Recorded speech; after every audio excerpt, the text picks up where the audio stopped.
West Coast that joined us bright and early today. We really appreciate that. My name is Celeste Carrasco. I'm a Director of Public Affairs out of our DC office. And in my job role and responsibilities is I maintain the strategic relationships and alliances with third-party groups. And you may ask yourself, what is a third-party group?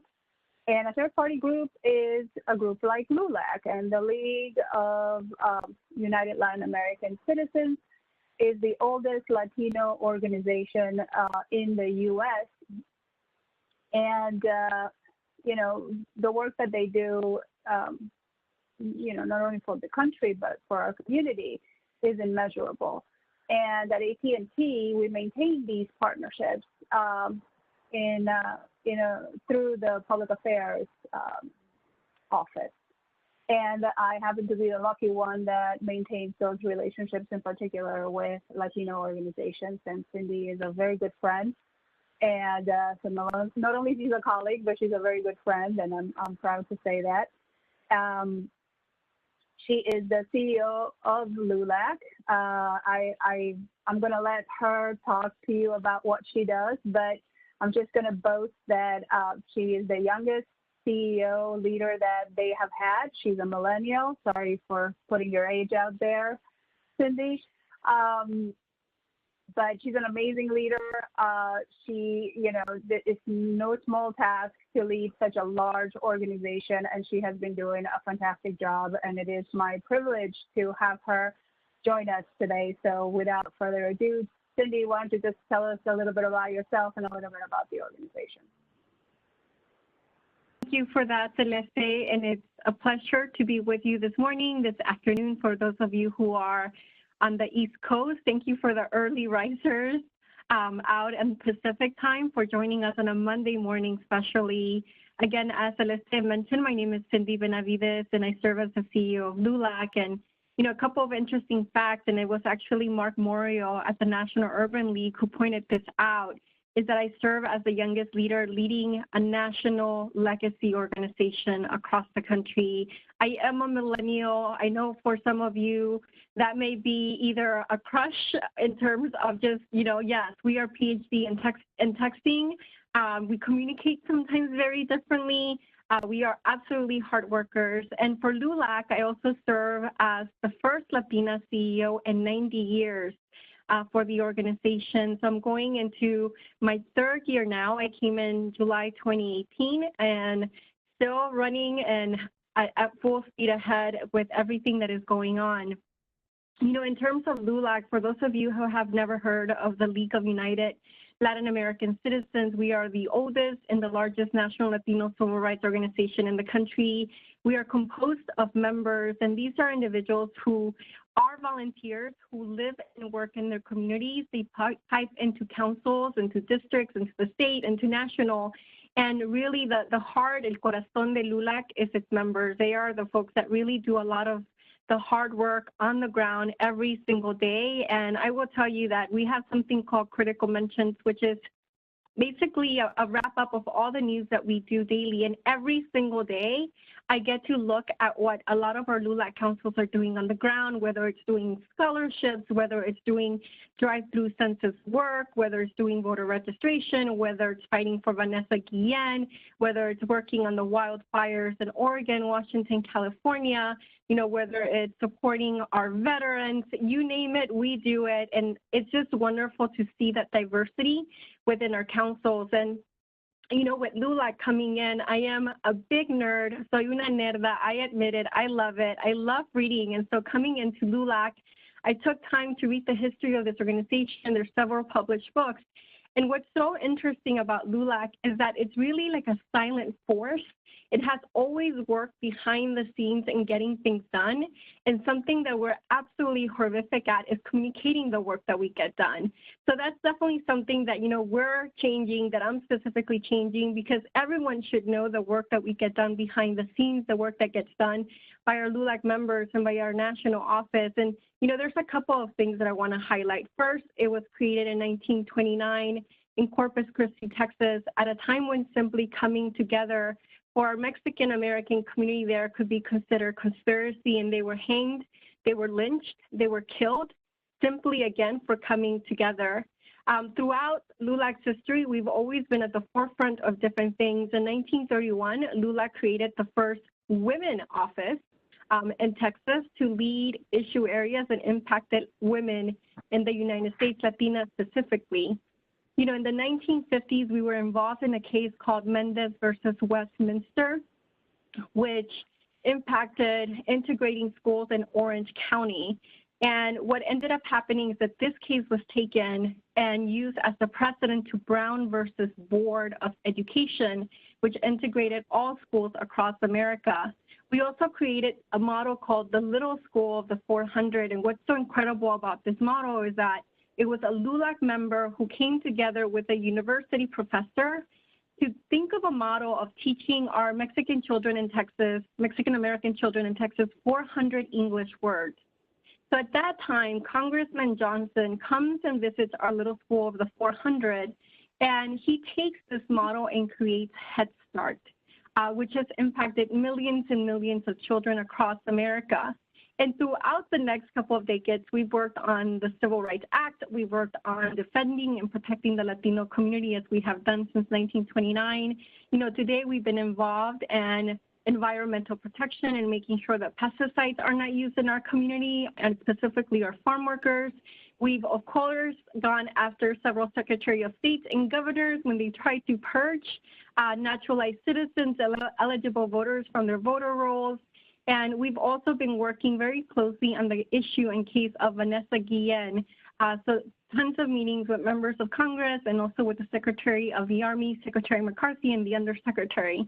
So know that we are working at all fronts. And during COVID-19, Celeste, I'm so proud to say that, you know, we've worked and teamed up with AT&T to make sure that we're meeting the needs of our community when it comes to technology, making sure that they have access to laptops, making sure that they have access to broadband.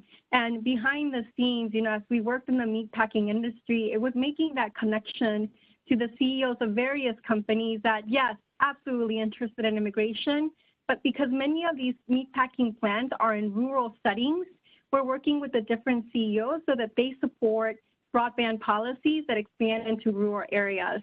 So always working on multiple fronts. I can tell you I am working very hard on balance and trying to shut down the thoughts, even when I go to sleep, just so I could get some rest. But, you know, as I would say, you know, before we were drinking out of a fire hose, and since COVID-19 started, it feels like we're trying to drink an ocean. So it's been quite busy. With that, Celeste, I'm going to turn it over to you. Wow, super inspiring. I always love to hear. You know, it doesn't matter how many times I hear the history of LULAC, it's always so impressive. I mean, you know, you guys have paved the way to so much change for the better in this country. And you're right, we need to do a better job of amplification of what it is. And I think that, you know, it really sets the stage for Hispanic Heritage Month. These are things that we need to be proud of. These are things that we need to highlight, in particular around these challenging times where we may not see the light, right? And we stand on the shoulders of giants. And I love that phrase, and it's so true. And we always have to make sure we remember that, because sometimes what others have done inspire us to do different in the future. So, I mean, before we jump into the voting conversation, I know it's personal privilege, so that people get to know you a little bit better. So tell us one thing that is not on your bio. What's about Cindy that is not on your bio? Gosh, that's such an interesting question, Celeste. And I wish you had told me before so I could sound more intellectual here. But I will tell you something that's not on my bio is that I've always had this hunger and yearning to build cross-cultural collaborations. And so, you know, very young, I went to Virginia State University, which is a historical Black college, while I served for Governor Kane. And I worked on the Civil Rights Committee, looking at how we can integrate communities in America. And today, as the CEO of LULAC, I get to work behind the scenes with the NAACP, with the National Urban League, and with many other African-American organizations and communities of color organizations in creating a national Black and Brown agenda. And it's really, Celeste, it's a passion of mine. It's, you know, I think oftentimes as humans, you know, we focus on how we're different versus how similar we are. And there's just such a huge opportunity to work in coalitions, to work together in those issues that matter. And the truth is, when you look at Latino and African American communities, you know, whether it's education equity, whether it's wealth and access to economic and income, whether it's health access, the truth is that we're both impacted disproportionately by these issues. And so, you know, working together, I feel that when you bring the two largest minorities or the new majority together, I mean, can you just imagine what that looks like for the next 5 to 10 years? So I'm really excited. That's something you don't see in my bio. You do see Virginia State, but you don't see this kind of passion that I have in this this drive that I have to build more bridges between our communities.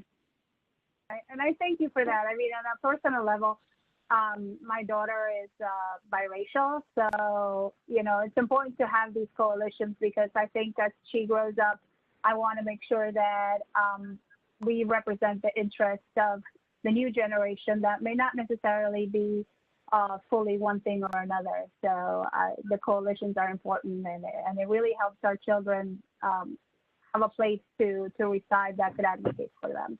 So thank you for that. So now let's dive right in. Tomorrow is voter registration day.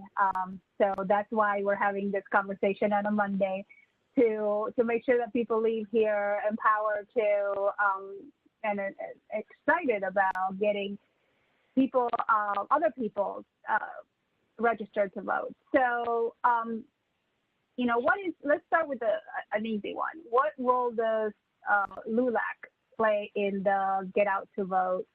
GOTV, some people may see it as the GOTV. It's not a new offer on television. It means Get Out to Vote. And so tell me about LULAC and LULAC's efforts. And let's start there, and then we're going to transition into does it matter? I know, gosh. Well, I would say on National Voter Registration Day, I know, Monica, you brought this up at the pre-conversation, you know, it's such an important day. And, you know, the history on NVRD is that at that time when it was, you know, first being thought of and created, and, you know, this is where you bring in different people to think of how can you impact at scale the community. At that time, I was at Voto Latino. I was the VP of Field and Political Operations, and I was part of the group with Bus Federation in terms of thinking through, you know, one, what does National Voter Registration Day look like? How can we impact, you know, communities at scale? And this is when it was formed in 2012. So I'm really excited and happy to be one of the founders of NVRD. And, you know, NVRD really focuses on one day. So organizing everybody on one day to register individuals, to register a loved one, understanding that there are different laws in place that impacts third parties, organizations from registering folks. But as an individual, you're able to send a text message to a loved one. We're very fortunate that since 2012, many states now allow individuals to register online. So they're able to go to their Secretary of State website or their local Department of Board of Elections website. So if you live, for example, in Arlington, Virginia, you would Google Arlington Board of Elections and look for the Register to Vote icon and register directly there. And so, you know, this day, again, Celeste, is celebrated because we've seen millions of people come together on this one day conscientiously to uplift the issue of voter registration. And the truth is, you know, diving into the numbers, when we look at the Latino community, every 30 seconds, a Latino in the U.S. turns 18. Every 30 seconds. And what that means is that every year we have an additional 1 million voters who are eligible to register to vote. What that means for a presidential election is that every 4 years you have an additional 4 million eligible Latinos simply for turning 18 who are eligible to register to vote. And so it's, you know, one, we understand why we see so much voter suppression, and I'll dive into voter suppression in a little bit, but it's because the Latino community is growing in size and eligibility, And, this year we're 32 million eligible Latinos who can register and participate in this election.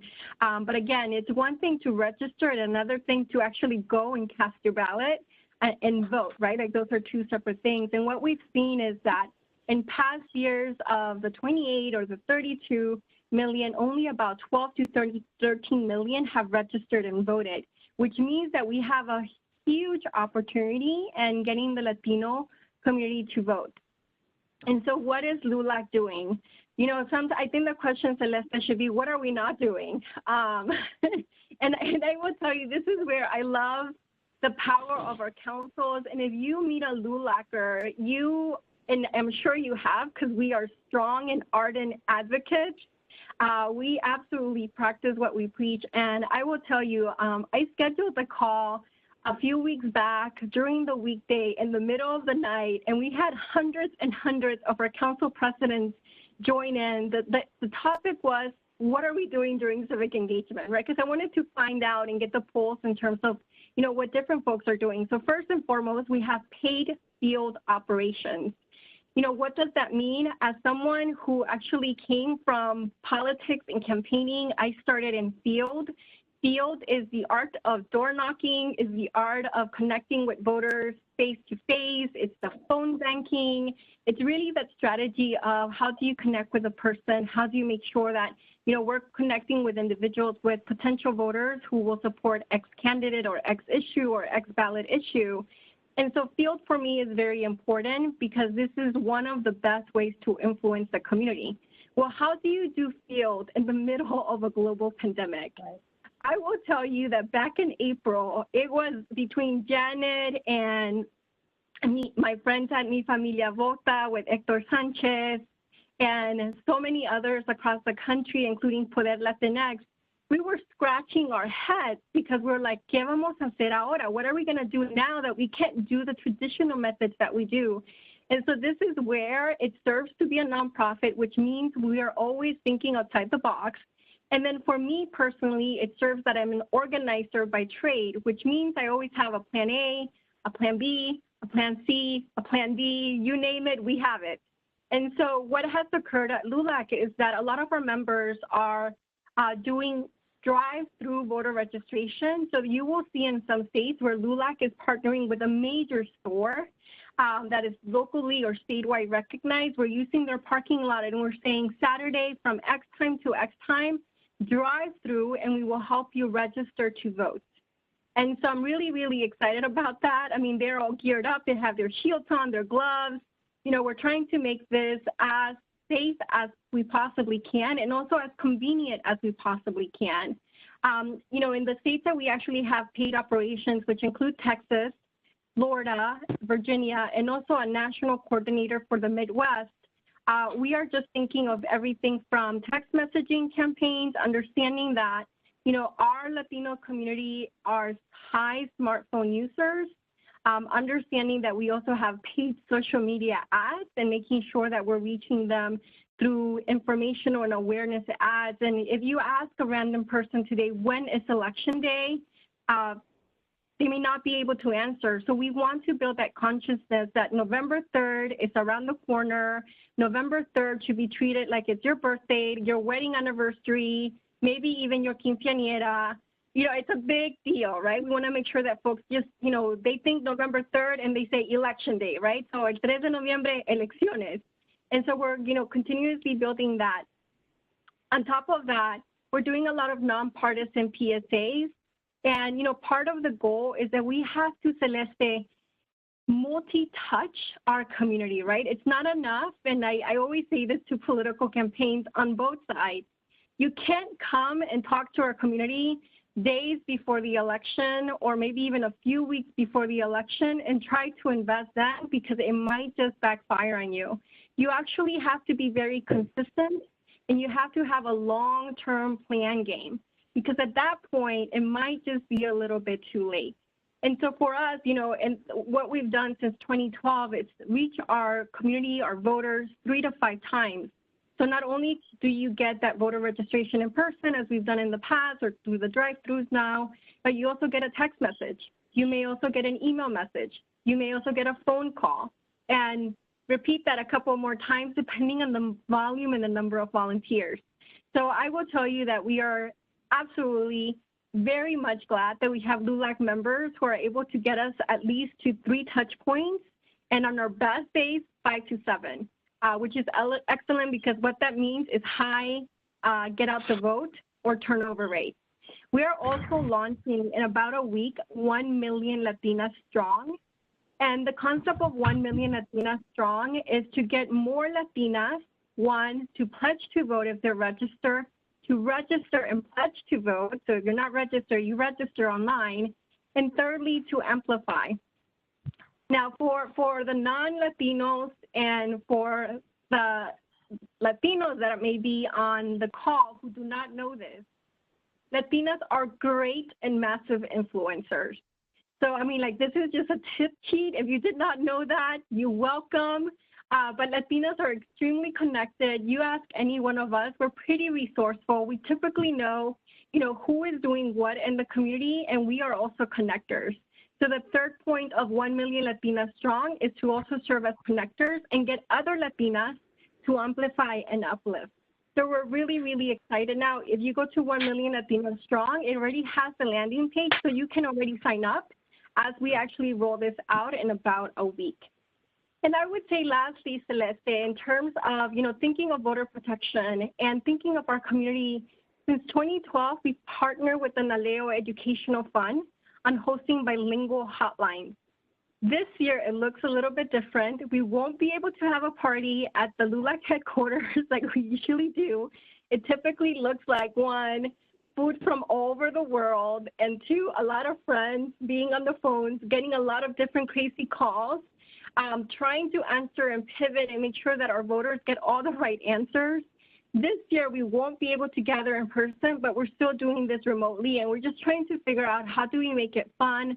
How do we still bring in kind of that sense of being together? And I will tell you, it's so important because the day before Election Day and the day of Election Day, we get thousands and thousands of calls of individuals who don't know their polling location. And so this is where we're like, okay, give us your address. And then we also check if they're registered because they may not be aware if they're registered or they have to re-register because they moved. And so we kind of have to work and walk them through the different phases. And there's a lot of variables, right? Like in some states, you're able to register on Election Day, but there are a lot of states where you can't do that. So it definitely depends on where you live, as well as where you are and what the circumstances were. And lastly, I would say that this one is very important, Celeste, and it's the legal litigation that LULAC does. And, folks are not aware that, about 2 years ago, Dodge City tried to take out the only polling location outside of Dodge City. And they took it out in a place that was completely remote. It was near a major highway, no public transportation, not accessible. And again, the only polling location was taken outside of the city. So LULAC stepped in to do a lawsuit along with Alejandro Rango Lopez, who was turning 18 that year and was an eligible voter. And now we have 3+ polling locations inside of Dodge City. So we're really, really excited about that. In 2019, we also sued the state of Texas for trying to purge 98,000 naturalized eligible citizens who had registered. And so we found that to be discriminatory. The judge ruled and the court ruled in our favor. So we were able to keep those 98,000+ on the voter registration rolls. And that for us was very important. And something that folks are not aware of is that LULAC just prevailed in LULAC of Richmond versus Public Interest Legal Foundation about a year ago. And this is a case where there was a third-party radical organization who printed the names of eligible voters publicly and said that they were ineligible. And so you had radical individuals reaching out to these voters, contacting them, amenazándoles, threatening them, threatening their lives. So we actually took this to court, and the court ruled on our side, right? These were individuals that had Latino surnames who many of them were actually U.S. citizens. They were born in Puerto Rico or of Puerto Rican descent. They had Latino surnames, but because of their Latino surnames, this entity determined that they were not eligible voters. And so, you know, that's to say that we do see massive voter suppression occurring. When we see it, we step in and we fight it and we litigate it. I'm going to take a deep breath now to listen, turn it back to you. Wow, that's a lot of information. I do recall the Dodge City fiasco, let's call it. That was horrible. You know, sometimes we think that it's just ID laws that's voter suppression. You know, we're like, oh, you know what's going on. It's about making polling inaccessible to the community. That's voter suppression, and we just have to be aware. Not everybody has a car. Not everybody has mobility. And these are supposed to be our leaders making good decisions for the community. And when you know, as a citizen of this country, when you see those things happen, and that's why being involved at the local level is so important, because then we are able to make sure and keep everybody on the up and up as it comes to the democratic process. Is incredibly important for us to be involved at the level that we can affect. You are involved at a national level. We can be involved at our city council level and making sure that the things that are happening in our backyard are indeed fair for everybody to be a part of the process. So that's amazing, and I you know, kudos to all the LULAC members that are vigilant, and I know how vigilant you guys are about all of these things. So, you know, now that you covered the voter suppression, and one of the things that I kind of wanted to bring up that you touched on is the importance of the influence that we hold as individuals in getting people registered. So I see it in my family. I see my mom being the one that, you know, she makes sure that you know, she knows that we're registered. So on election day, she's like, we all get texts in the morning that it's like, did you already vote? You know, and God forbid you reply with a no, because it's, you know, 8:30 in the morning and you're working, because, you know, you better have gotten up at 7 and gone out to vote. But she, you know, she's relentless. She's relentless about making sure that we are part of the process. And so we are influencers. We are influencers within our sphere, and we need to hold each other not only accountable, but support, right? Like, do you need a ride to go vote? Like, if you have a car and your friends don't, can I take you there? I'm going to go. Do you need a ride? You know, we need to figure out how to be more, you know, part of the solution versus just question if other people are being a part of the process, right? How can we make it easier for them? For those of you that have been in the company for a while, remember the effortless. Let's make it effortless. I think if we can tap into that motto for this, it's, you know, we may actually help those that are around us that may not necessarily either, you know, somebody may need to have their child being watched for 30 minutes while they go vote. Hey, you know, you never know, right? We never know what the situation is.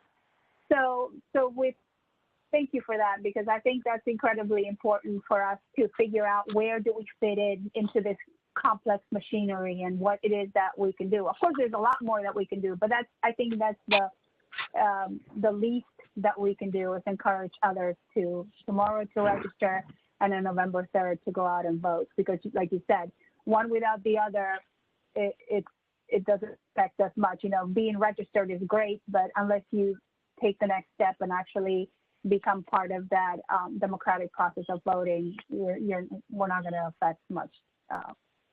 So now the most important thing that I wanted to talk about, because I love to hear your thoughts on this. Why is the Latino vote important? Gosh, you know, Celeste, thank you for dropping that in. And I just have to echo your words, because oftentimes individuals think that it's these massive influencers who really are the influencers in the decision making in terms of our local families and communities. And the truth is that study after study has found that you are the biggest influencer. And I'll just give you an example. I typically am not in a business suit. I'm usually in jeans and a t-shirt. I am an organizer by trade. That's my comfort level. And so, if I were to go to your home or your neighborhood and knock on the door, and let's say that in your home, you're a caregiver and your mom or your parents live there, or you have a child that's 20, 22 years old, and I say, hi, my name is Cindy, estoy con LULAC, and I'm here because I want you to register. Either one, you might not open the door at all, right? Because you're like, who are these people? And we're in a pandemic. And second, what are they trying to sell? And who is LULAC? But, if I do that, they might consider it. But let's say, Celeste, you're having dinner with your daughter who is now 20 years old, so this is a couple of years from now, and you're like, hija, tienes que votar, and she has seen this by example, and your mom also talks about the importance of voting, the likeliness that she will register to vote is very, very high. Why? Because she trusts you. She knows that you have her best interests at heart, and this happens not only with our close family or inner circle. It also happens with our cousins. It happens with people who may know us simply because we are tied in one way or another. And in my own community, Celeste, they already know that, when I come to a quinceañera or to a wedding or to a party or to a carne asada, they already know that I am prepared to register them to vote. I typically keep a bag or a box in the trunk of my car with the different voter registration forms and pens and, yes, clipboards, old school, I know. I typically also have my phone because now Virginia has online voter registration, or if I'm Maryland, they've had it for some time. DC also has it. So they already know, Cindy está aquí, vayan a hablar con Cindy, right? You just become that person in your family, and it's actually quite hilarious because, just around 6, 7 in the morning and throughout election day, the number of text messages that I get from the community saying Cindy, no encuentro esto, and then I'm multitasking, right? We're doing the bilingual hotlines. We're getting calls because something's happening in X district, and we're trying to make sure that they give that voter their ballot, and a million things, right? Between Facebook, the text message, and the WhatsApp, it's craziness. But I just want you to understand your power and what you do and how you're able to amplify. And the great thing is that, one, Google exists now, right? So if we don't know it, at minimum, we can Google it, or we know that we can go to the State Board of Elections or the Arlington County Board of Elections or whatever county you live in or that person lives in and check if they're registered. So I just want you to please remember you are the biggest influencer in your community. And so as we talk about the Latino power, one, again, we're 32 million eligible Latinos to vote in 2020. This year, we become the largest minority electoral voting bloc in America. So we are the largest minority voting bloc in America in 2020. What that means is that this is a very important year, not only because it's a presidential election, and I'm sure that so many of you always hear this, right? This is the election of your lifetime. Well, no, I'm here to tell you that this is really the election of your lifetime. This is a very important election, and there's so much at stake. As a nonpartisan organization, I get asked a lot of times, who should I vote for? And the answer is you should vote for the candidate that reflects your values. And I will tell you that as someone who has worked for a political party, someone who has worked for different political candidates at the state and national level, it is really a point of pride that in 2020, my sole agenda is the Latino community and making sure that we turn out to vote regardless of what party you represent. And why that is so important is that for us, it's important that we, one, show up, that we raise our voices, and that we make sure that we are counted. And what I've said often, Celeste, is that our biggest act of disobedience is to vote. The best way that we protest, that we show up, that we turn up for our community is to vote. The way that we create change is to vote. And, what I've noticed from just the advocacy efforts that we do through LULAC is that oftentimes the first question that elected officials have is, one, are you a constituent, right? Because your vote matters, because that means that you probably had a say in making sure that that person was in office. And so knowing that that is very important and critical is just something that I want to highlight. And then, I do want to address one thing that's very important and that I think candidates get wrong all the time. And that is that there's no such thing as a singular Latino electorate. I'm going to say that one more time. There's no such thing as a singular Latino electorate. Yes, Latinos do skew to the left. They skew Democrat. But when you look at the Latino electorate, which varies by state, also by gender, by generation, by economic status, and by the nation of origin, we are very, very different. And I just want to give you an example. For example, in Florida, you have a significant Cuban American community, which is very powerful and skews Republican. You also have Puerto Ricans who have arrived from the island because of Hurricane Maria and because they were forced to leave the island and resettled in Florida, who again are U.S. American citizens, even though sometimes they're not treated as U.S. American citizens and are eligible to register and to vote and participate. You also have a younger community from Central America, mostly in South Miami, and in other parts of the state that are coming to Florida. And so Florida will be a very interesting state to watch. You have other states, for example, like Arizona, where the trend that we're looking at right now and what polls are finding is that Latino men tend to be more conservative than Latina women. And so what does that mean in a presidential election cycle? Does that mean that they're going to vote for President Trump, or does that mean that they're going to sit it out? Or does that mean that they may potentially vote for Biden? We don't know, right? And it really is going to be fascinating to watch on election day what occurs and what happens. Again, for us, Celeste, our agenda is to get Latinos, to get that additional 20 million Latinos who have not registered to register and to vote. And I also want to point out, and I didn't go into this, but I do think this is important. Why we see voter suppression efforts is because our power and our influence is growing. And candidates understand that if 32 million Latinos turned out to vote, it is a done deal. There is no turning back. There is no question that the community, that elected officials, and that other influential individuals would pay attention to this community.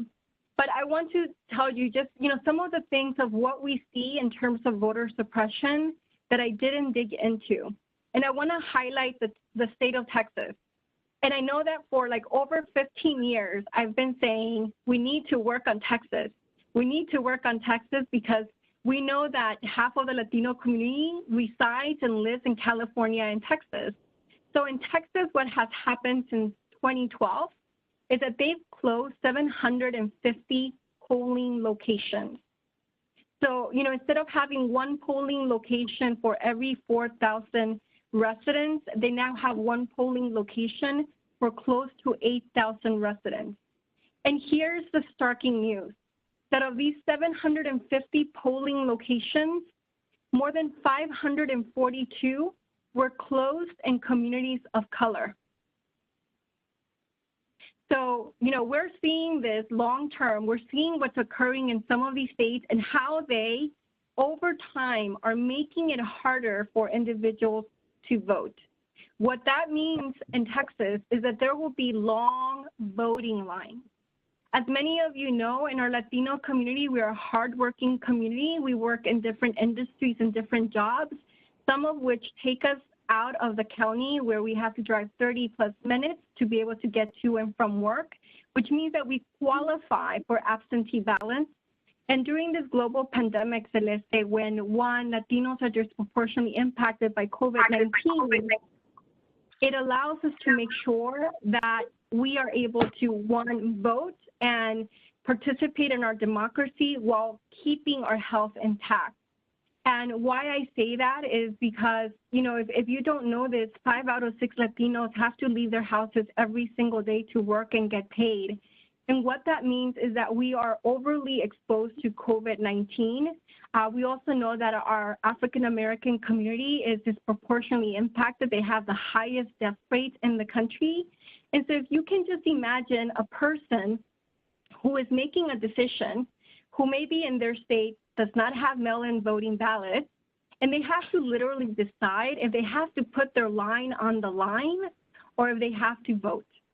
And so, again, you know, we are tracking these issues. We want to make sure that folks understand that voter suppression is a real thing. And the other issue, Celeste, is disinformation. And that is the intentional way of putting out information that's not factual, that's not concise. You know, things like, for example, your vote does not matter. That is a narrative that individuals have been working on for several decades. And again, who is this narrative targeted at? It's targeted at communities of color. And so I want you to understand that your vote matters, and that also outside of a presidential election, you have to participate in local and state elections, because those are extremely important. And as Tip O'Neill says, all politics is local. And so make sure that you remember those local and state elections. They absolutely do matter. And lastly, Celeste, before I forget, because this is a big one, right? Like there's this narrative of undocumented communities yearning and turning out to vote, right? Like this is the one thing they dreamed about when they came to America. And the truth is that undocumented communities, for the most part, know that there's a process for them to become a U.S. citizen and then be eligible to register to vote. You know, they have that general framing. They came to this country to work and provide and have opportunities for their families. So, you know, I have not yet found the individual that told me that they came to this country because they really, really wanted to vote. But what I would say is when we look at data, right, and we have to always base our information on data because data drives policy, the fact is that when you look at prosecution records, votes by non-citizens account for between, hold on tight, this is going to shock you, 0.0003%, and at the highest, 0.001% of all votes casted.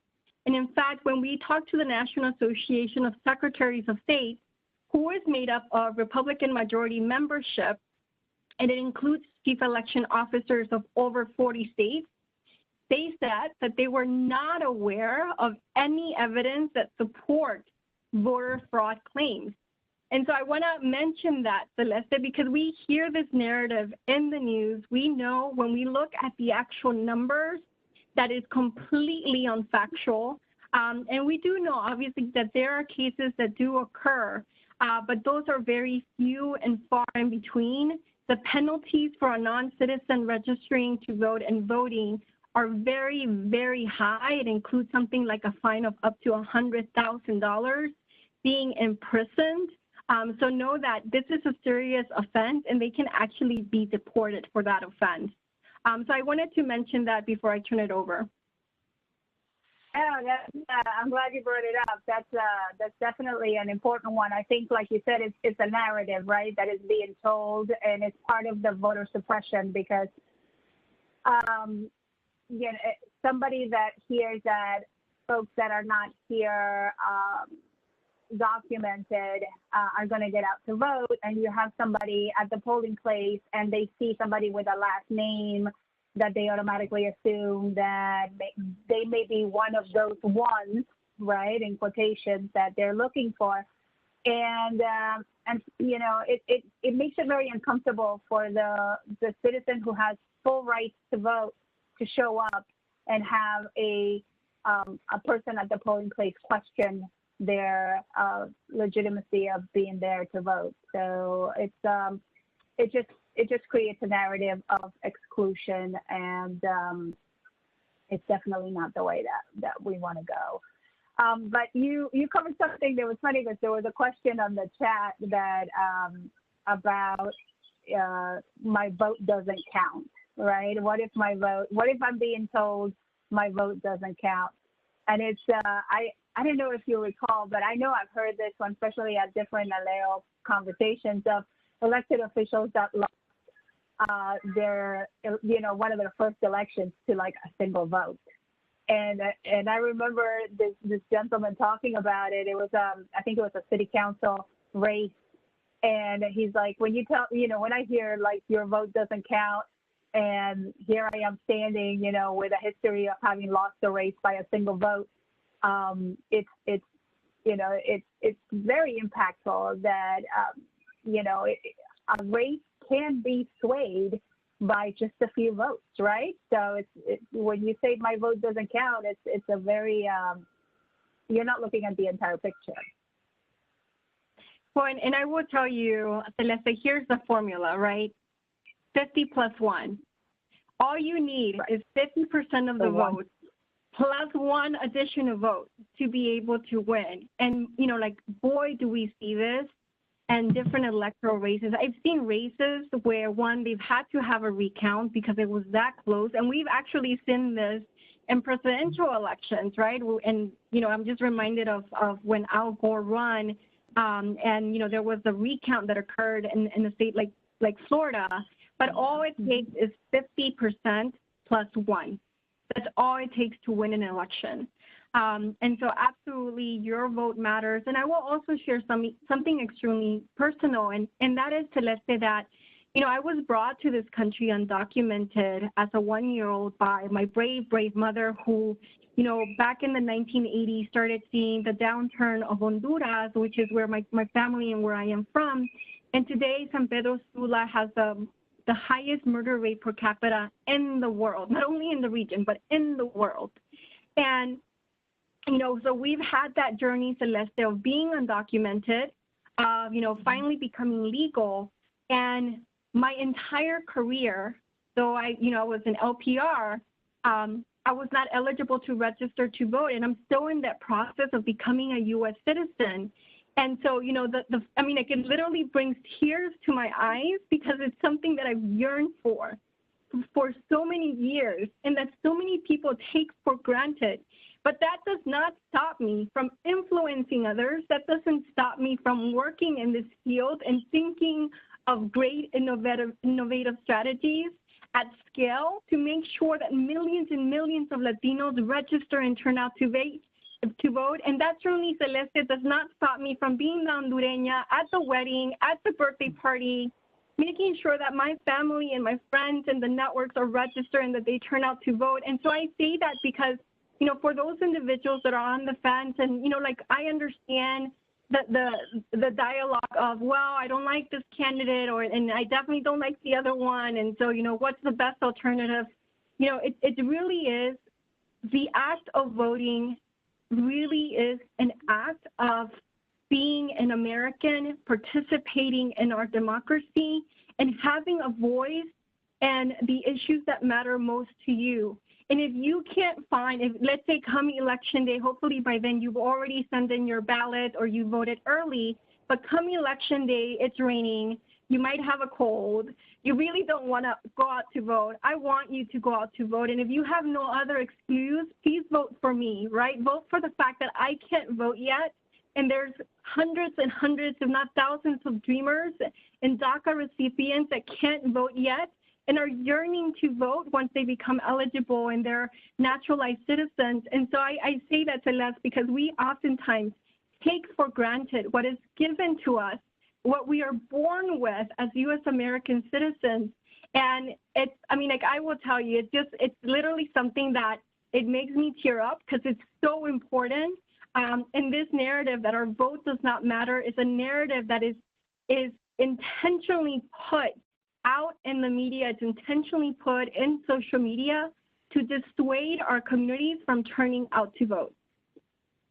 Now, that's so powerful. And, I'm an immigrant myself, and, it's I remember going through my citizenship, the naturalization swearing in, and just bawling, just crying and crying and crying, and it's because I'm doing it by choice, right? This is a choice. I want to be a part of the process. I want to be a part of contributing to this country. I want to be a positive force and an example to my family and to my daughter. And it was like all these positive feelings that I just wanted to make sure that I was a part of. And to your point, there are a lot of people just waiting for that opportunity. And well, at least from my end, I will represent this November 3rd for sure. We have 7 minutes left, but there's something I want to touch before we go, and that is the mail-in voting. There's just so much going on. You hear people from the Postal Service talking about it, people from the government talking about it. What's going on? Just give us is it, can we do it? Can we not do it? Who can do it? Some people are scared to go. So can you just give us a little bit about it? No, that's an excellent question. It's definitely something, Celeste, that is in the news. It's something that is being discussed. Before I turn to that, I did want to highlight that in 2020, there are 23 million immigrants who are eligible to vote. And, they reside in 5 major states, in California, in Texas, New York, New Jersey, and Florida. And so, we also know that the immigrant eligible community can be a deciding factor when it comes to this election in particular. And, the issue of vote by mail is something that has obviously, surfaced very widely this year with the global pandemic. It's an issue that we are supporting as an organization, understanding again that in the Latino community, we're disproportionately impacted, that right now our community is just trying to survive. They're trying to take it one day at a time. Some of them are not even sure where they're going to live next week because they are just, going through a really tough economic challenge at the moment. And if I could just really paint a stark visual, we were out in the community doing relief work. And, one of the families, and this is a quote from the family, was saying, Cindy, right now we're trying to decide if we can buy tortillas, aceite, y frijoles, or buy laundry detergent.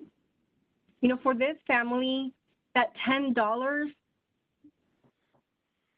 was something that they had to contemplate because it's something that they did not have. And that's how so many of our families are right now in a hardship and a financial hardship, that they have to decide whether they buy, beans, aceite, and frijoles, or rather tortillas or laundry detergent, right? 2 very basic essential items.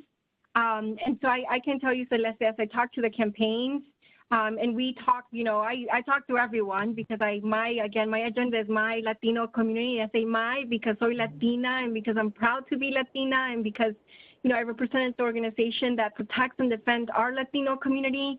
And so I say that because it's so important that on the issue of vote by mail, that we absolutely make sure that people have the right information. And the truth is that there's this information that is occurring widely.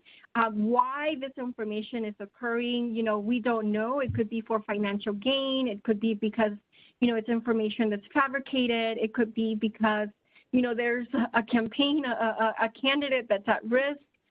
We don't know, right? And casting that doubt is a method of voter suppression. Casting that doubt is a way to keep people from voting. What we have heard is that when it comes to casting absentee ballots, there's this debate around harvesting or ballot harvesting. And I just want to make 2 very important distinctions. And oftentimes people don't understand that, there's a distinction, right? There's a distinction in terms of illegal and illegitimate absentee ballot tampering, which is something that we had seen in a previous election at a local congressional district level, versus an individual legally and legitimately assisting a voter to cast their absentee ballot. And so what we know is that voter assistance is not evidence of fraud, right? So one, again, is illegal and illegitimate absentee ballot tampering, and one is legal and legitimate assistance to voters to cast their absentee ballot. And again, voter assistance is not evidence of fraud. And this is something that's widely recognized.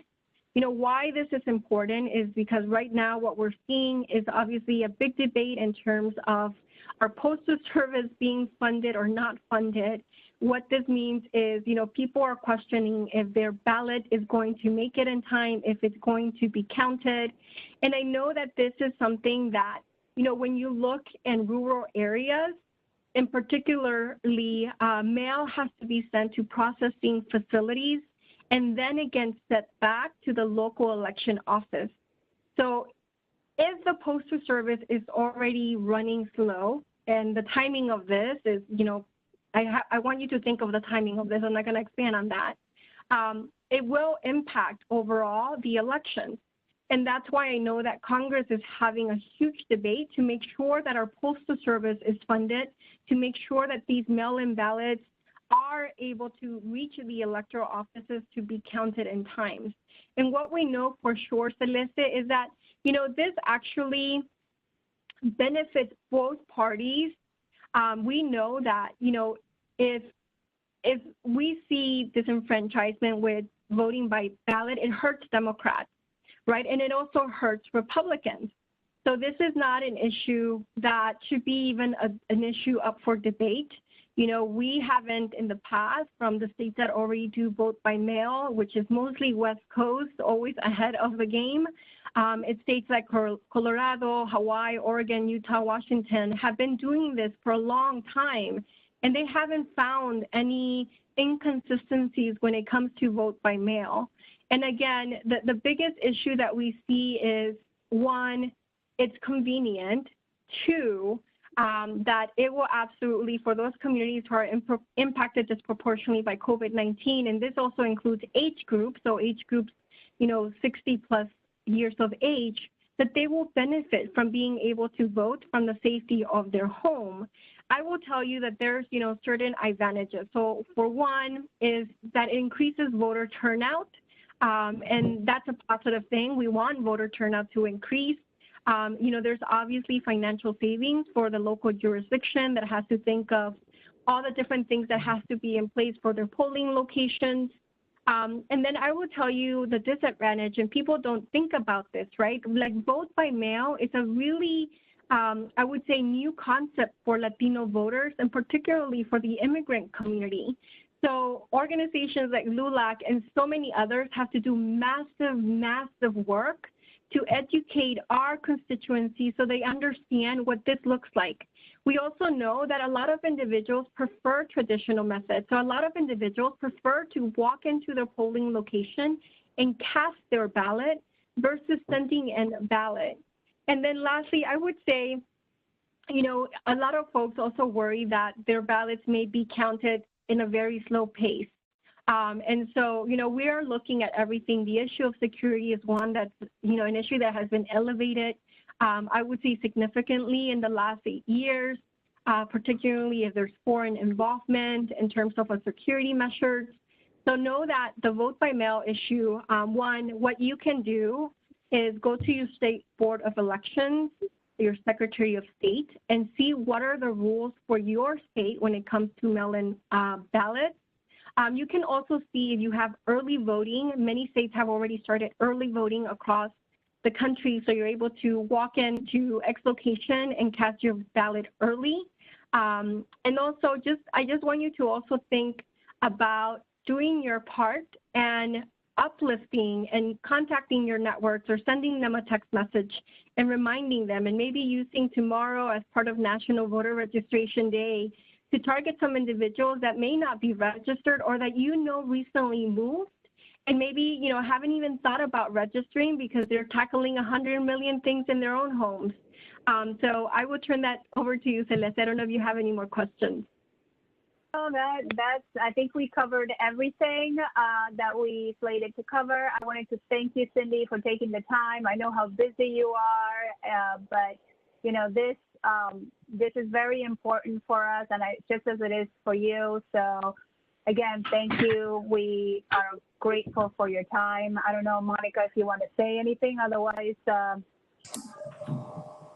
No, thank you, Cindy. You know, the comments speak volumes here. The passion that you have is amazing. Thank you so much. Really informative and super engaging conversation that we had today.